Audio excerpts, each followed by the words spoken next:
Welcome to our channel. Today we how to withdraw from Wise to bank after compliance verification step by step clearly. To withdraw from Wise to your bank after compliance verification, begin by logging into your Wise account. On the dashboard, locate and click on the Balances tab. Select the currency you wish to withdraw. Click on the Withdraw button associated with that currency. If you have not added your bank details yet, you will be prompted to do so. Enter your bank account information as required. Make sure the details are accurate to avoid any issues with the transfer. After entering your bank details, proceed to the Withdrawal section. Specify the amount you would like to withdraw. Review any fees associated with the transfer before proceeding. Once you confirm the amount, click on the Continue button. You will be taken to a summary page, where you can double-check all the information. After verifying everything, click on the Confirm button to initiate the withdrawal. Your request will then be processed, and you will receive a confirmation email.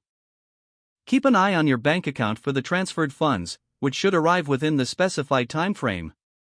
If you encounter any issues during the process, visit the Wise Help Center for assistance.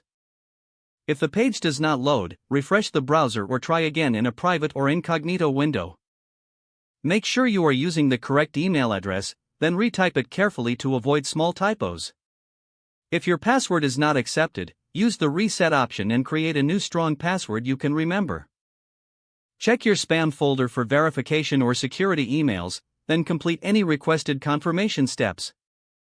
Enable two-factor authentication if available to improve account security and reduce unauthorized access risk.